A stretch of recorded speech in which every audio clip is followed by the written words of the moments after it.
तो साल 2025 के आने के साथ ही 2024 का पूरी तरह से दी एंड हो चुका है। लेकिन दी एंड होने के बाद भी ये 2024 का साल हम एनिमे फैंस को आगे भी काफी टाइम तक याद रहने वाला है। और ऐसा इसीलिए क्योंकि ये साल एक ऐसा साल था जिसकी शुरुआत भी बड़े एनिमे से हुई थी और एंडिंग भी। इसके साथ ही इसी वाले साल के अंदर हमने डेंडेडन, सोलो लेवलिंग और काइजू नंबर 8 जैसे बड़े एनिमेस को स्टार्ट होते हुए देखा, ड्रैगन बॉल के कैरेक्टर्स को उनके छोटे अवतार में देखा, और तो और ये 2024 का साल एक ऐसा साल भी बन गया जिसके अंदर किसी एक भी एनिमे का दी एंड नहीं हुआ। तो चलिए इसी बात पर हम 2024 के एनिमेस की और ज्यादा बात करते हैं और इस पूरे साल में रिलीज होने वाले टॉप 10 सबसे बेहतरीन एनिमेस को जानते हैं। सो वीडियो काफी कमाल की होने वाली है, इसलिए आप सब इसे पूरा एंड तक जरूर देखना। और वीडियो को देखने के बाद अगर आपको वीडियो पसंद आती है तो वीडियो को लाइक भी करना। बाकी जो भी लोग चैनल पर नए हैं वो सभी जल्दी से चैनल को सब्सक्राइब कर लेना और सब्सक्राइब बटन के बगल के बेल आइकन को भी ऑल पर सेट कर लेना ताकि हमारे चैनल की सारी लेटेस्ट वीडियोस आपको सबसे पहले देखने को मिले। तो फिर आइए अब हम बिना किसी देरी के आज की इस कमाल की वीडियो को स्टार्ट करते हैं। Number 10, Solo Leveling. तो सोलो लेवलिंग इस साल की पहली एनिमे है जो कि एयर होना स्टार्ट हुई थी 7 जनवरी से। सोलो लेवलिंग को लेकर खास बात यह है कि ये पूरी लिस्ट की इकलौती ऐसी एनिमे है जो कि कोई जापानीज एनिमे नहीं है,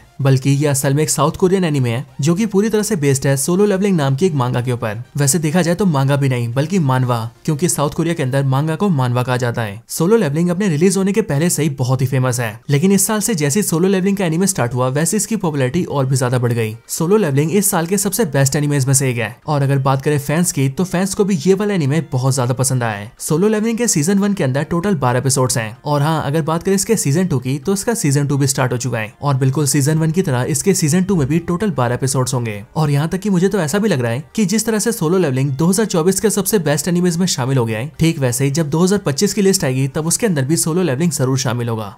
नंबर 9, ओशिनोको। तो ओशिनोको बेसिकली साल 2023 का एनिमे है, क्योंकि एक्चुअली में ओशिनोको 2023 के 12 अप्रैल से स्टार्ट हुआ था और इसके सीजन 1 में टोटल 11 एपिसोड्स थे। और अगर हम बात करें साल 2024 की तो साल 2024 में इसी ओशिनोको का सीजन 2 आया था। और अगर बात करें सीजन 2 के एपिसोड्स की तो सीजन 2 के अंदर टोटल 13 एपिसोड्स हैं। ओशिनोको का एनिमे काफी नया एनिमे है और अगर हम बात करें इस वाले एनिमे की स्टोरी की तो ये वाला एनिमे एक ऐसे डॉक्टर की स्टोरी को फॉलो करता है जिसमें कि डॉक्टर का मरा हुआ पेशेंट फिर से जन्म लेके आ जाता है और वो भी जुड़वा बनकर। इस वाले एनिमे की कहानी को काफी ज्यादा परफेक्शन के साथ दिखाया गया है और ये एनिमे उन गिने चुने एनिमेज में से एक है जो कि लगभग सभी को पसंद आया है। बाकी बात करें 2024 में आने वाले इसके सीजन 2 की तो इसके सीजन 2 के फिनाले वाले एपिसोड ने सभी को शॉक करके रख दिया है। लेकिन हाँ, सीजन 2 के फिनाले में जो भी कुछ हुआ है उसकी वजह से सीजन 3 के लिए बहुत ज्यादा हाइप बन चुकी है।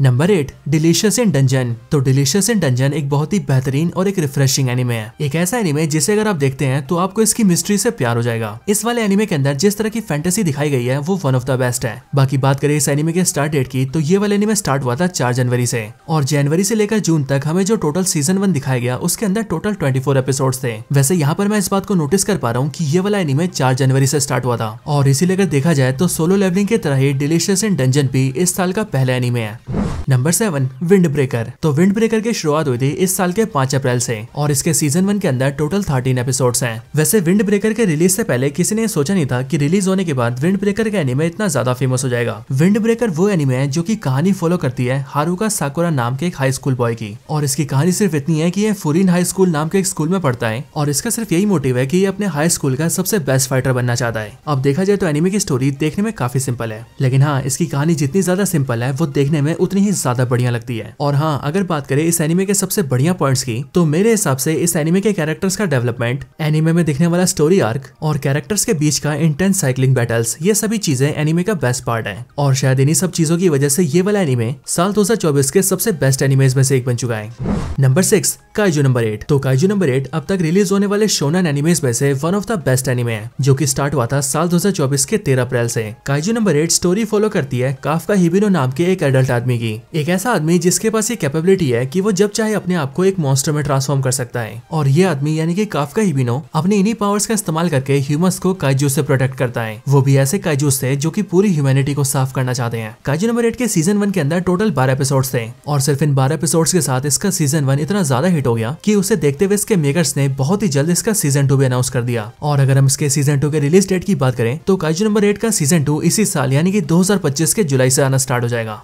Number 5 demon slayer season 4। तो डीमन स्लेयर का एनीमे स्टार्ट हुआ था साल 2019 के अंदर और तब से लेकर अब तक डीमन स्लेयर के टोटल 4 सीजन आ चुके हैं और जो डीमन स्लेयर का ये सीजन 4 है यही आया था 2024 के अंदर। डीमन स्लेयर के सीजन 4 का नाम है हाशिरा ट्रेनिंग आर्क, क्योंकि बेसिकली इसी वाले आर्क के अंदर हम ये देखते हैं कि एक हाशिरा की ट्रेनिंग किस तरह से की जाती है। अब डीमन स्लेयर एक एवरग्रीन एनीमे है, यानी कि डीमन स्लेयर के जितने भी सीजन्स हैं, जितने भी एपिसोड्स हैं, वो सारे सुपर हिट हैं। और हाँ, इन सबसे हटकर अगर डीमन स्लेयर की मूवीज की बात की जाए तो डीमन स्लेयर वालों ने जितनी बार अपनी मूवीज को निकाला है उतनी बार इनकी मूवीज भी सुपर हिट रही हैं। और ये सब होने के मेन रीजंस हैं डीमन स्लेयर एनीमे का एनिमेशन, कमाल की स्टोरी लाइन, बेहतरीन फाइट सीन्स और सबसे खास हाशिरास और अपर मोस्ट की बैक स्टोरीज। और इसीलिए इन सब चीजों के साथ ही डीमन स्लेयर का सीजन 4 भी 2024 के सबसे बेस्ट एनिमेज में से एक बन चुका है। नंबर 4 डैंडाडैन। तो ये डैंडाडैन या फिर यूं कहें दंडादान साल 2024 का एक टॉप क्लास एनिमे है जो कि एयर होना स्टार्ट हुआ था 3 अक्टूबर 2024 से। डैंडाडैन एनिमे की स्टोरी काफी खास है क्योंकि इस एनिमे के अंदर हमें भूत प्रेत और एलियंस दोनों का एंगल दिखाया गया है। लेकिन जो चीज मुझे इस एनिमे की सबसे बेहतरीन लगती है वो है इस एनिमे की स्टोरी का बैलेंस, क्योंकि इस एनिमे के मेकर्स ने इसकी स्टोरी में जिस तरह से एलियंस और घोस्ट के बैलेंस को दिखाया है वो सच में काबिले तारीफ है। बाकी इसके अलावा इसकी स्टोरी बहुत कमाल की है, इसके मेन कैरेक्टर्स तो गजब के हैं और जो मेन कैरेक्टर्स के बीच की केमिस्ट्री है वो तो सच में बहुत ही कमाल है। और शायद इन्हीं सब रीजंस की वजह से ये वाला एनिमे भी 2024 के सबसे बेहतरीन एनिमेज में से एक है। Number 3 my hero academia. तो माय हीरो एकेडमिया यानी कि एमएचए भी कोई पुराना एनिमे नहीं है, क्योंकि अगर हम इसके सीजन 1 की बात करें तो इसका सीजन 1 स्टार्ट हुआ था 3 अप्रैल 2016 से। इसीलिए अगर देखा जाए तो तब से लेकर अब तक इस एनिमे को टोटल 9 साल भी पूरे नहीं हुए हैं। लेकिन तब भी इतने कम टाइम के अंदर इस एनिमे ने टोटल 7 सीजन रिलीज कर दिए हैं, जो कि एक एनिमे के लिए बहुत बड़ी बात होती है। एमएचए का सीजन 1 स्टार्ट हुआ था 2024 के 4 मई से और जिस तरह से इसका सीजन 7 स्टार्ट हुआ, जिस तरह से स्टोरी चली और जिस तरह से सीजन 7 में हमने बड़े बड़े बैटल्स देखे, वो सब की सब चीजें काबिले तारीफ हैं। लेकिन हाँ, मेरे ख्याल से जिस चीज ने एमएचए के सीजन 7 को सबसे बेहतरीन बनाया है वो है सीजन 7 की कंटिन्यूटी और सीजन 8 से इसका कनेक्शन, क्योंकि एमएचए का जो सीजन 8 है वो इसका फाइनल सीजन होने वाला है और ये सीजन 7 उसी सीजन 8 को पूरी तरह से सेटअप करता है। Number 2 blue lock. तो ब्लू लॉक का एनिमे एक स्पोर्ट्स एनिमे है जो कि बेस्ड है फुटबॉल के ऊपर। और आपको बेशक से फुटबॉल पसंद हो या फिर ना हो, लेकिन तब भी मैं इस बात की श्योरिटी ले सकता हूँ कि आपको ब्लू लॉक का एनिमे जरूर से पसंद आएगा। और ऐसा इसीलिए क्योंकि फुटबॉल के अंदर जैसा अप्रोच ये एनिमे लेता है वैसा अप्रोच लेते हुए मैंने आज से पहले तो किसी और एनिमे को कभी नहीं देखा है। इस एनिमे की कहानी बेसिकली एक ऐसे सिंपल से लड़के की है जिसका सपना है कि वो जापान का बेस्ट स्ट्राइकर बनना चाहता है और ऐसा करने के लिए वो किसी भी चीज को दांव पे लगा सकता है। ये blue lock anime soccer game के हर एक एस्पेक्ट को फॉलो करती है और इसीलिए इस एनिमे के अंदर जितनी बार भी सॉकर के मैचेस होते हैं उतनी बार उन सारे मैचेस के अंदर प्लेयर्स के डेडिकेशन, उनके गोल करने के टैक्टिक्स और उन सभी का सर्वाइवल ऑफ द फिटेस्ट का अप्रोच हर एक मैच को बहुत ही कमाल का बना देता है। और शायद से इन्हीं सब रीजंस की वजह से ही ब्लू लॉक सीजन 2 के फिनाले को IMDb के ऊपर 10 में से 10 की रेटिंग्स मिली है। और बात करें इसके सीजन 3 की तो सीजन 3 का बहुत ही बेसब्री से इंतजार हो रहा है। लेकिन चलिए अब इसके आगे बात करते हैं नंबर 1 की।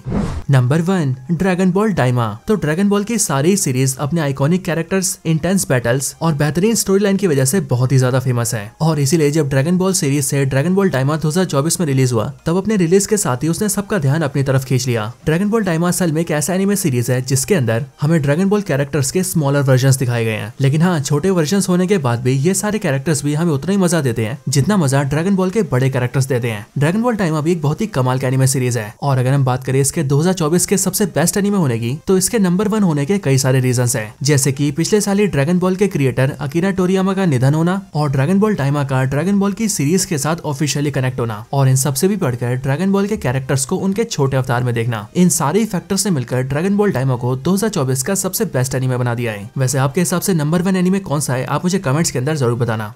बाकी दोस्तों, ये थी वीडियो 2024 के टॉप 10 बेस्ट एनिमेस के ऊपर। आपको वीडियो कैसी लगी और ये लिस्ट कैसी लगी ये आप मुझे कमेंट्स के अंदर जरूर बताना। और अगर आपके पास आपकी खुद की भी कोई लिस्ट हो तो आप वो भी कमेंट्स में जरूर शेयर करना। बाकी आप मुझसे कुछ कहना चाहते हैं तो वो भी आप कमेंट करके जरूर बताना। और अगर आपको वीडियो पसंद आई हो तो वीडियो को लाइक जरूर करना। बाकी जिन जिन लोगों ने अभी तक चैनल को सब्सक्राइब नहीं करा है वो सब जल्दी से चैनल को भी सब्सक्राइब कर लेना और हमारे चैनल की सारी लेटेस्ट वीडियोस को टाइम से देखने के लिए सब्सक्राइब बटन के बगल के बेल आइकन को भी ऑल पर सेट कर लेना। बाकी मैं मिलता हूँ आपसे ऐसी किसी और बेहतरीन वीडियो में, तब तक के लिए गुड बाय।